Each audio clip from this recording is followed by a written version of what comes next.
Bonjour et bienvenue à tous dans ce tout nouvel épisode des Chroniques du football américain, toujours en compagnie de mon très cher Romy qui est bien derrière sa caméra et moi qui suis devant, donc tout est en ordre. Les gens bien aimés aussi quand j'étais devant la caméra, je te signale. Non Romy, ils ont à la limite été attendris par ton côté bené, mais personne n'a bien aimé, n'exagérons rien.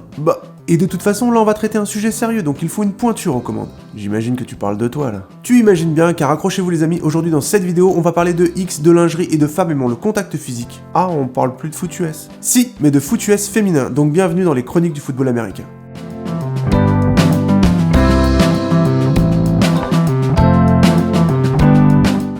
Il est de notoriété publique de dire que le football américain est un sport d'hommes, joué par des hommes, géré par des hommes, commenté par des hommes, regardé par des hommes et que par conséquent, les femmes n'y ont pas leur place. Et même si quelques sirènes ont réussi à se faire une place dans ce monde de requins à des postes stratégiques comme propriétaires de clubs, arbitres ou encore entraîneurs, les voir sur le terrain avec casque et épaulière au centre de l'attention relève généralement du miracle. Fort heureusement, les mœurs sont aujourd'hui évoluées, mais il vous faut savoir qu'à l'époque, les femmes voulant faire du football américain étaient rarement prises au sérieux et étaient plus utilisées pour le côté spectacle que sportif. Les premières traces de femmes jouant au football américain équipé remontent à 1896, lors d'un bal costumé donné par un social club masculin dans le parc d'un grand casino américain, le Sulzer Harlem River Park. Match de divertissement où les hommes s'attendaient à voir quelque chose de léger et doux, car les joueuses étaient toutes habillées en petites tenues de marin et robes courtes. Sauf que les nanas, elles étaient vraiment venues pour jouer, ce qui fait que les actions sont devenues de plus en plus violentes, à tel point qu'on a dû arrêter le match de peur qu'une des joueuses se blesse, ce qui aurait gâché la fête. Donc des mecs déguisés ont stoppé des meufs remontées à bloc équipées de casques et d'épaulières. Ah non, ils ont fait intervenir la police, c'était plus sûr.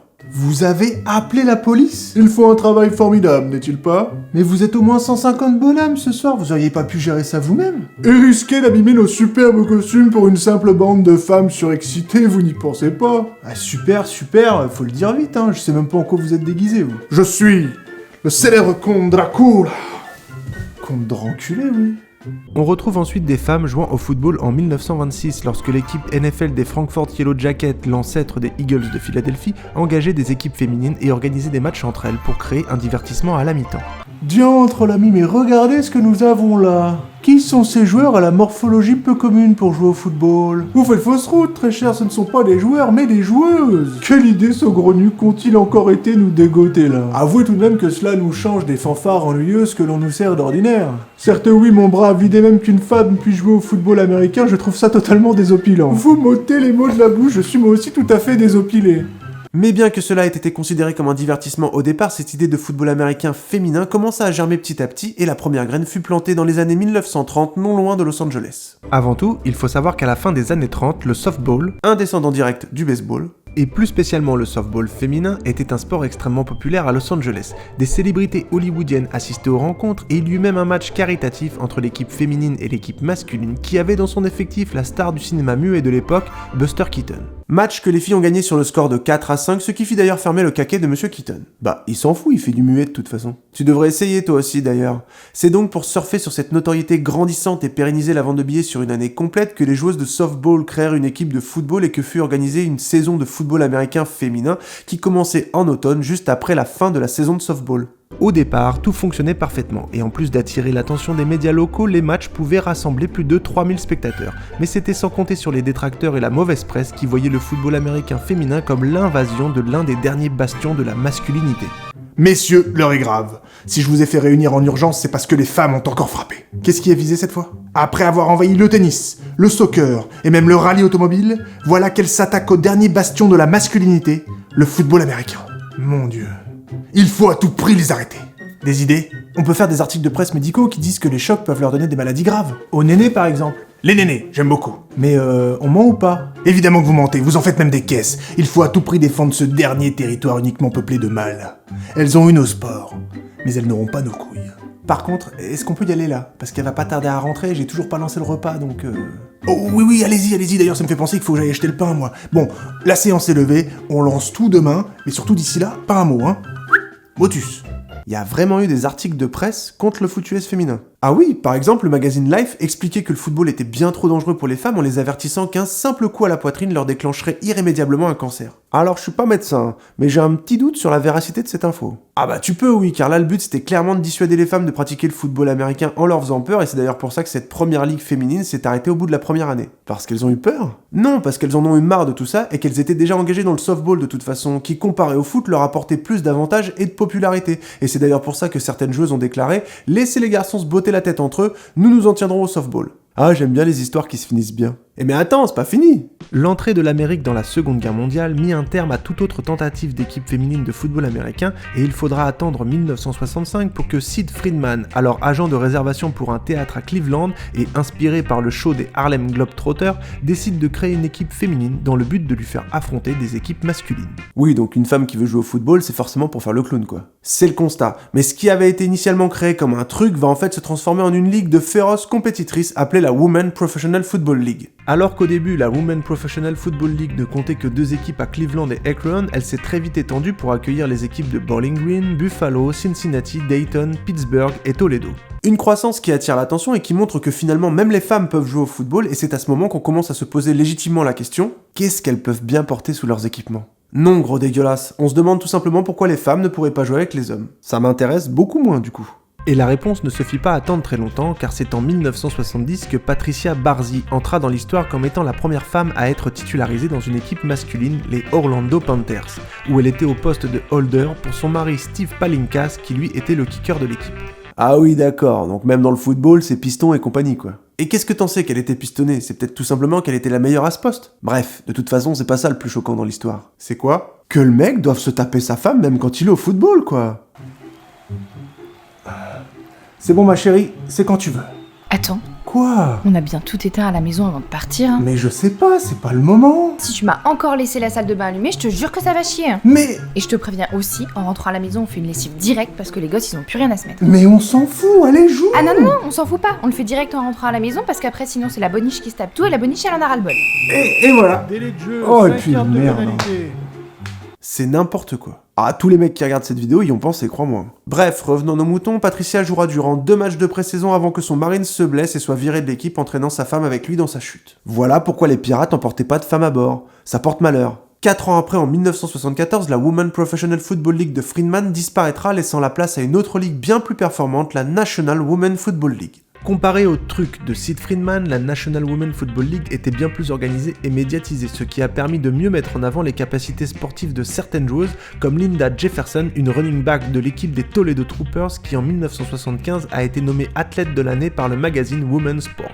Un an après, tout roule pour la National Women Football League, et ça roule d'ailleurs tellement bien qu'une autre ligue décide de se créer au même moment pour pouvoir aussi croquer la pomme, la Western State Women Professional, qui emporte évidemment avec elle la moitié des équipes de la National Women Football League. Et encore une idée de meuf, hein. Faut pas les laisser gérer le sport, putain. Perdu, c'est Russell Molzan qui est à l'origine de ce désastre, car au lieu d'avoir une ligue complète qui fonctionne, on se retrouve avec 2 moitiés de ligue qui vivotent et qui finissent par s'éteindre en 1980 suite à de nombreuses difficultés financières. Mais il y a des ligues qui tiennent la route dans ton histoire ou pas là ? Alors oui, mais pas aux États-Unis. Enfin, pas pour le moment. En 1986, c'est l'Allemagne qui monte sa propre ligue, l'American Football Verband Deutschland, composée de 10 équipes et encore active aujourd'hui, rejoint un an plus tard par la Ligue australienne de football qui est composée de 7 équipes et qui est encore active aussi aujourd'hui. Et pour les États-Unis, il faudra attendre 1999 pour que la Women Professional Football League reprenne du service, composée de 15 équipes mais qui s'arrêtera en 2007 pour passer le flambeau à la Women Football Alliance, qui est aujourd'hui la plus vieille ligue encore en activité et qui compte plus de 63 équipes à son actif.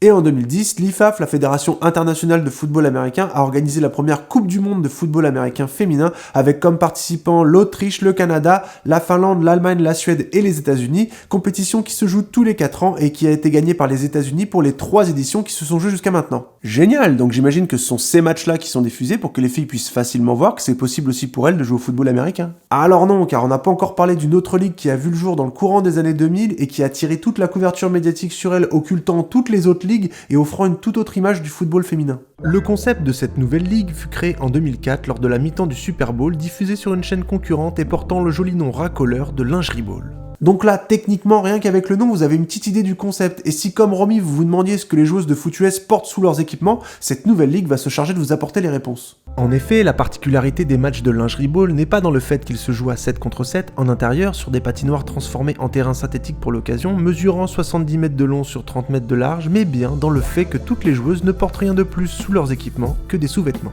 Culotte à la limite du string, soutien-gorge et parfois petite jarretière pour le côté fantasy, mais rien de plus, donc on peut facilement imaginer la réunion des mecs qui ont inventé ça. Bon les gars, vous en êtes tous sur le dossier football américain féminin là? Au point mort. Vous foutez pas de ma gueule, il y a déjà eu des trucs de fait, faut vous en inspirer. Bah oui, mais il y a tout qui a déjà été fait justement, il y a jamais rien qui a fonctionné. Hein. Il a raison, le foot US féminin c'est pas vendeur, désolé.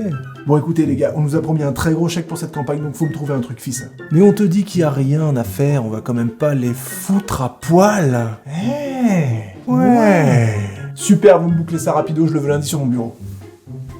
Et c'est comme ça qu'est né le show du lingerie ball et qu'il est devenu un rendez-vous annuel très attendu. Une seule fois par an, ça laisse un petit goût de trop peu, non? Ah bah sûrement, vu que d'autres se sont déjà fait la réflexion avant toi. C'est en voyant le succès grandissant du lingerie ball que Mitch Mortaza décida en 2009 de transformer cet unique match par an en une ligue de 10 équipes composées chacune de 20 joueuses toutes moins habillées les unes que les autres, proposant plusieurs dizaines de matchs sur une saison et qu'il nomma la Lingerie Football League. Mais comme Lingerie Football League c'est un peu trop connoté, ils ont décidé de rhabiller les filles et d'en faire une ligue de football normale. Ah bon? Non, je déconne. En 2013, ils décidèrent de changer le nom en Legend Football League pour pouvoir garder le sigle LFL, mais ce nom était quand même vachement moins cool, donc ils ont décidé en 2019 de le modifier une dernière fois en X-League, diminutif de Extreme Football League. Je sais pas si le X pour un sport qui se joue presque nu, c'était une super idée. Non, effectivement, et tu peux pas imaginer les surprises que j'ai eues en faisant mes recherches pour cette vidéo. Oh si, t'inquiète, j'ai fait mes recherches aussi. Et donc, bien évidemment, la maillot a pris immédiatement et la XFL a connu un succès immédiat et c'est très triste. Bah, pourquoi ? Parce que ça n'a pas eu du succès grâce aux performances des joueuses qui sont en plus de vrais athlètes entraînés la plupart du temps par des anciens grands coachs, ça n'a pas eu du succès parce que les actions sont folles et que les meufs elles vont vraiment au charbon,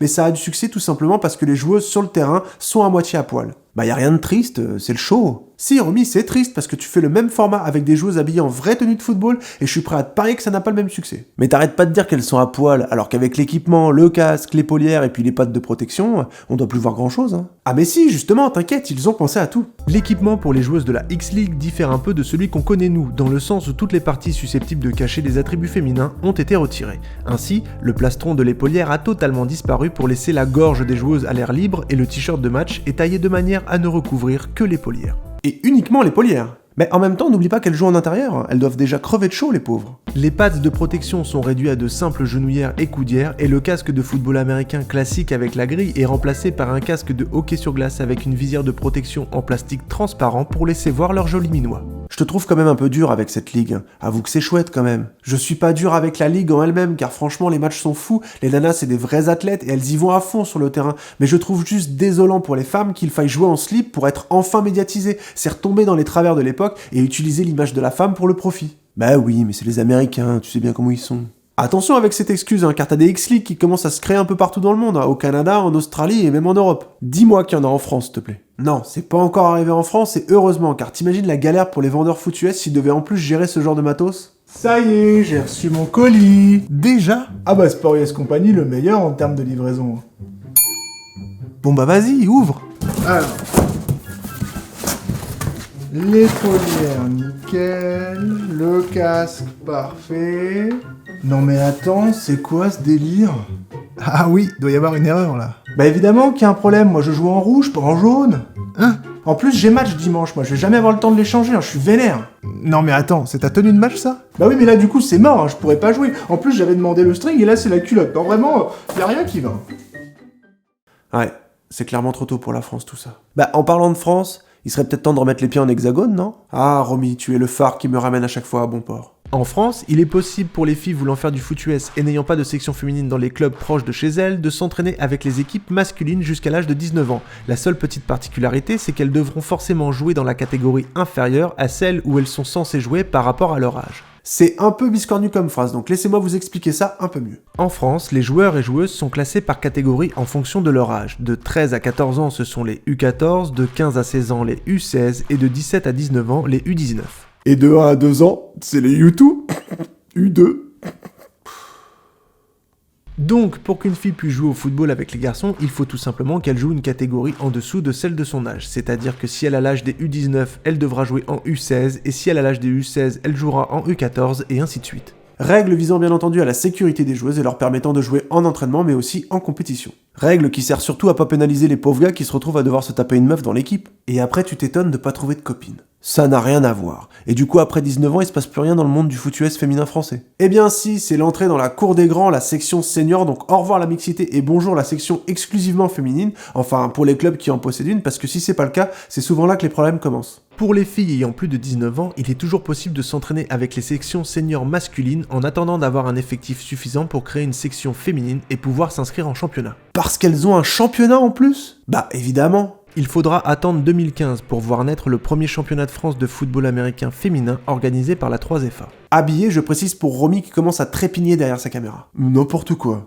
La saison était organisée jusqu'en 2018 sous forme de championnat avec 2 conférences nord et sud et elle se terminait par une grande finale entre les premiers de chaque conférence, finale qui a été remportée 4 fois par les Molosses d'Asnières et 1 fois par les Lions de Bordeaux. Mais malheureusement, un trop grand nombre de forfaits obligeait la 3FA à revoir la formule en organisant à la place un tournoi à 7 contre 7, permettant aux équipes ayant un plus petit effectif de pouvoir jouer quand même, et c'est après 2 ans de Covid sans compétition qu'a pu enfin reprendre le challenge féminin en janvier 2022. Et visiblement, ça reste quand même dur pour une nana en France de pouvoir faire du vrai football américain. C'est malheureusement le constat, mais c'est déjà génial d'avoir ce genre de tournoi pour permettre aux filles de jouer, de faire parler d'elles pour recruter de nouvelles joueuses, agrandir l'effectif jusqu'à pouvoir aligner une équipe complète. Ça reste limité en termes d'options quand même. C'est vrai, mais ne crois pas que ça va brider la détermination d'une femme, car certaines voyant la situation bloquée en France n'ont pas hésité à tout plaquer pour partir à l'étranger, voir si l'herbe n'était pas plus verte ailleurs. C'est le cas de Sylvie Haibèche qui, après avoir commencé le football en 2012 chez les Sparkles de Villeneuve-Saint-Georges et avoir créé en 2014 la section féminine des Dragons de Paris dont elle sera la capitaine et où elle y jouera quarterback et safety, fut recrutée en 2016 pour jouer en Finlande chez les Crocodiles de Seinäjoki, faisant d'elle la première française à être semi-pro internationale.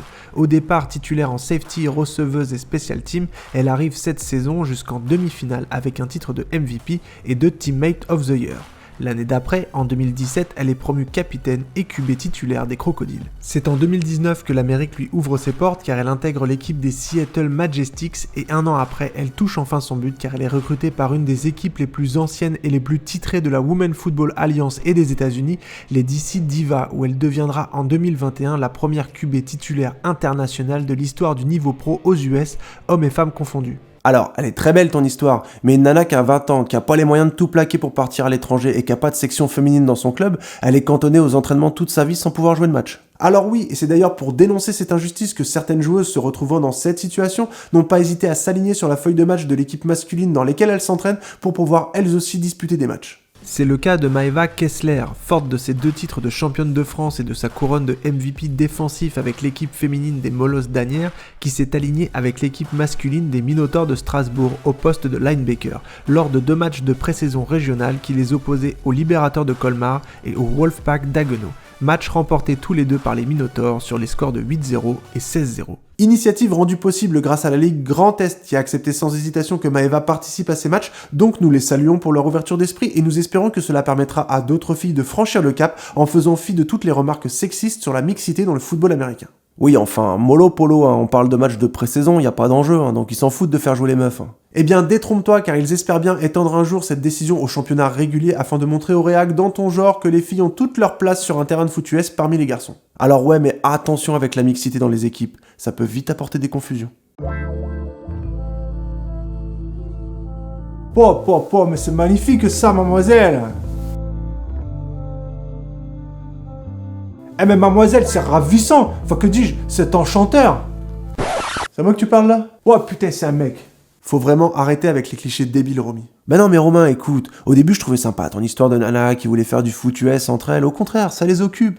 Mais si maintenant faut les accueillir dans nos équipes, enfin faut pas pousser non plus, on joue sérieusement nous les mecs. Donc pas les femmes. C'est pas ça, c'est juste que c'est scientifique. Un homme a plus de force qu'une femme, donc c'est pas équitable. Même moi qui fais pas de foot US, je suis sûr d'être plus fort. Bah écoute Romy, je te prends au mot et tu vas aller t'entraîner avec une équipe de filles pour nous démontrer ce que tu avances, d'accord? Alors là, quand tu veux. Bah là, dans 1 heure, t'as un training qui commence, ça te laisse le temps de réunir tes affaires et d'y aller. Quoi là, maintenant? Mais je suis même pas chaud ni rien. Bah, tu t'en fous, hein, vu que c'est juste des filles. Ah oui, enfin bon...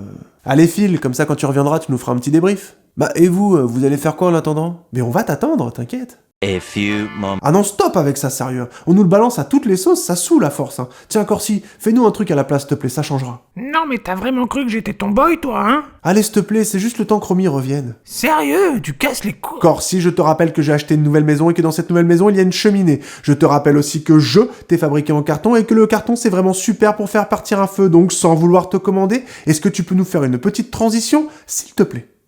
Quelques heures plus tard. Voilà. Vous êtes content? Vous allez pouvoir arrêter de m'emmerder avec vos conneries maintenant? Eh ben voilà, c'était pas compliqué. Ah, et j'entends Romy revenir en plus. Timing parfait. On a hâte d'entendre ton débrief. Alors déjà pour commencer, moi je savais pas du tout où je foutais les pieds. Les histoires de meufs qui font du football américain, j'y croyais déjà qu'à moitié, donc j'y suis peut-être allé un petit peu trop en confiance. Alors les femelles, à ce qui paraît on va savoir ce que ça fait de jouer au vrai football américain?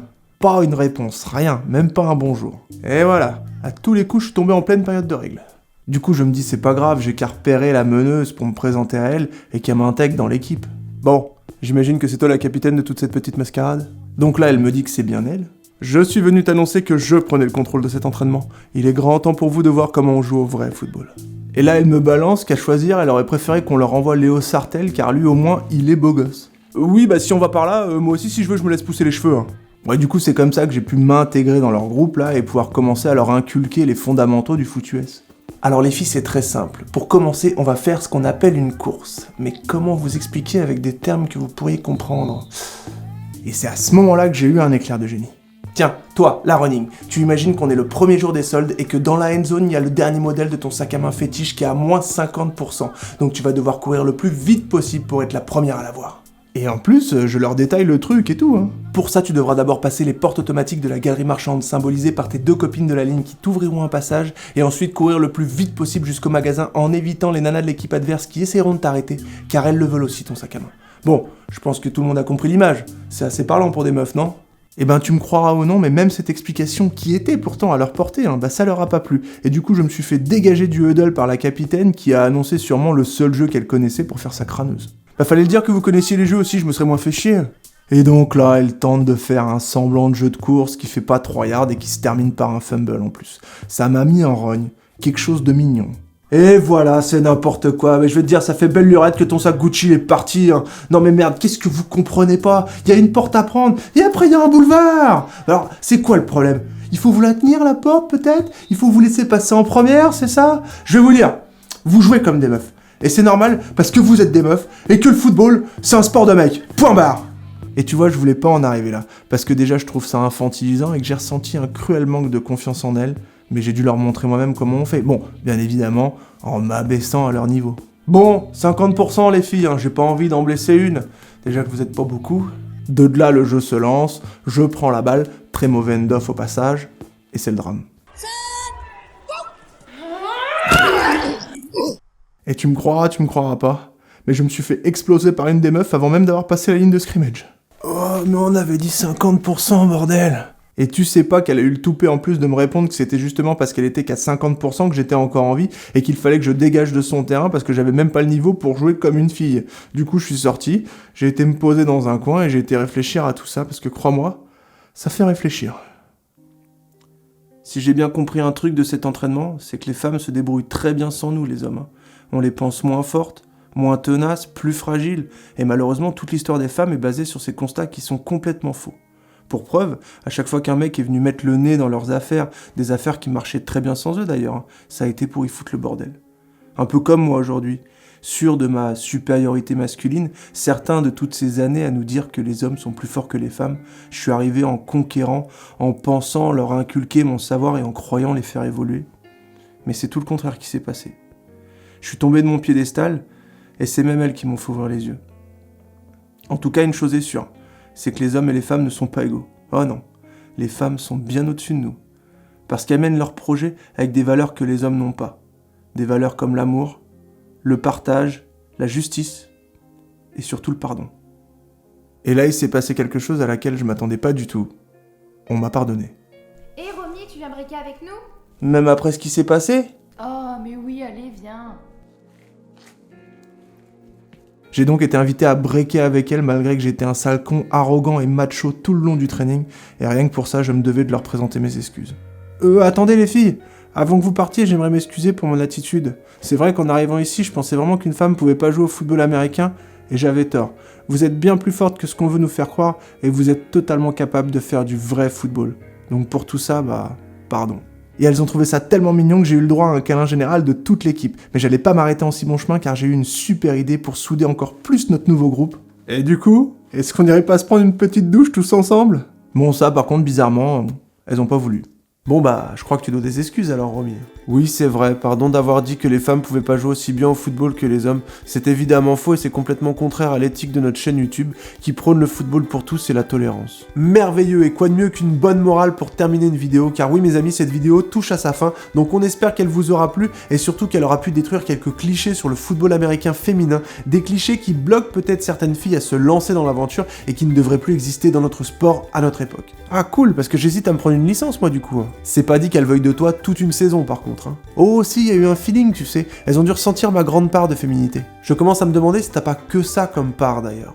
Donc on vous remercie d'avoir regardé cette vidéo, de l'avoir attendu, d'être resté fidèle à la chaîne jusqu'ici. C'est vrai qu'on a mis du temps à la sortir, mais c'est un sujet qui me tenait vraiment à cœur, et donc je voulais vraiment bien me renseigner pour être sûr de pas dire trop de bêtises. Arrête de t'excuser à chaque fois, les gens ils savent à force, tu sais. Oui, c'est pas faux. En tout cas, n'hésitez pas à la partager, à la liker, à laisser un commentaire si vous pensez qu'on a oublié une chose importante à dire sur le sujet. Ou juste nous dire qu'ils ont bien aimé, ça se fait aussi je crois. Venez nous rejoindre aussi sur nos réseaux sociaux, tous les liens sont en description, Insta, Facebook et même notre petite cagnotte Tipeee si vous voulez contribuer à faire évoluer la chaîne. À votre bon cœur, monsieur dame. Et nous on vous dit à très vite dans une prochaine vidéo, portez-vous bien et surtout sortez-vous de la tête que le sport aujourd'hui est une histoire d'hommes, car dites-vous bien que tous les champions et sportifs qu'on adule et qu'on adore ne seraient pas là aujourd'hui si une femme n'avait pas disputé le plus dur des combats au monde, celui de donner la vie. Oh la vache, c'est beau ça, c'est de qui? C'est de moi. À très vite dans les chroniques du football américain.